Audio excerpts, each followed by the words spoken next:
Welcome back to The Explainer. Tonight, we're jumping into a city that's teetering right on the edge of all-out war, and it all kicks off with this single, brutal attack in the middle of the night. All right, so let's get right into it. The story picks up in the chaotic aftermath of what looks like a citywide assault. An explosion has just rocked a place called the Sloth Furnace, and at the same time, reports are flooding in about a massive shootout at a compound owned by the Ashira, a really powerful local group.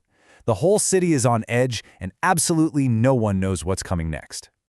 So a new night falls, but instead of answers, we get a really cryptic summons. The city's most powerful and most secret residents are being called to a command performance, and let's just say attendance is not optional.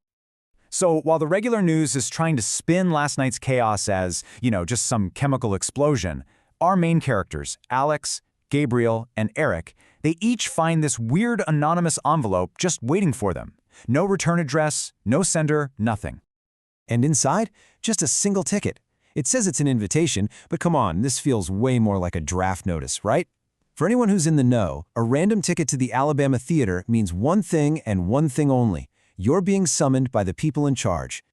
Now, the location here is so important. The Alabama Theater is what they call an Elysium. Basically, it's sacred neutral ground.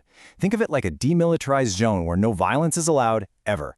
It's for high-stakes politics, so when you get a last-minute emergency meeting called here, yeah, that's not a good sign. It screams citywide crisis. Okay, so let's head over to the theater, because what starts as a meeting is about to become a full-blown declaration of war. Our group gets there, and the air is just thick with tension. You've got all the city's big players in one room, but nobody's really talking to each other. They're all huddled up in these little groups, just whispering. The vibe is pretty clear. They all know this was a deliberate attack, and they're just waiting for the other shoe to drop. And then the sheriff, the city's top enforcer, shows up. He doesn't mess around. He just walks up to the mic and says the one thing everyone was already thinking, confirming their absolute worst fears. And then he just lays it all out, the full, devastating scale of the attack. It wasn't just the explosion at the Sloth Furnace. Another key spot, a notorious place called the Rack, was assaulted. And the Ashira compound, they got hit hard, and there were casualties. This wasn't random. This was a coordinated military-grade strike. So the sheriff's response is to lay down the new law, basically putting the entire city on a war footing. It's a three-point mandate. First, see something, say something. Second, arm yourselves because another attack is probably coming. And third, you listen to your elders, no questions asked. The old rules, they're gone. It's all about survival now. But this whole thing isn't just a citywide problem anymore. For our main characters, this war is about to get really, really personal. So after his big speech, the sheriff pulls our trio aside. And he doesn't ask for their help, he orders it. Each of them gets a critical mission, and these aren't just any missions. They force each of them to confront their pasts. Alex has to reconnect with the dangerous gang she escaped, Gabriel has to find mercenaries, and Eric needs to get intel from a community that has no idea the shadow world even exists. And this order, it hits Alex especially hard. She's visibly shaken, can't stand still, super nervous. And her reaction, well, it opens the door to a huge reveal about the life she thought she'd left behind for good. She ends up confessing to the others that before all this, back in her mortal life, she was a courier. And not for like a delivery service. She made runs for the local street gangs. But here's the thing. She wasn't doing it for the money or the thrill. It was a desperate trade. She ran packages for these incredibly dangerous people, and in exchange, they kept her family safe in a really bad neighborhood. Her entire criminal career was about protecting them. And that is the heart of her fear right now. See, when she became a vampire, the #1 rule, the unbreakable rule, was to completely cut ties with her human life. No calls, no visits, nothing. And this mission, it forces her to shatter that rule, which could put her and her family in a whole new world of danger.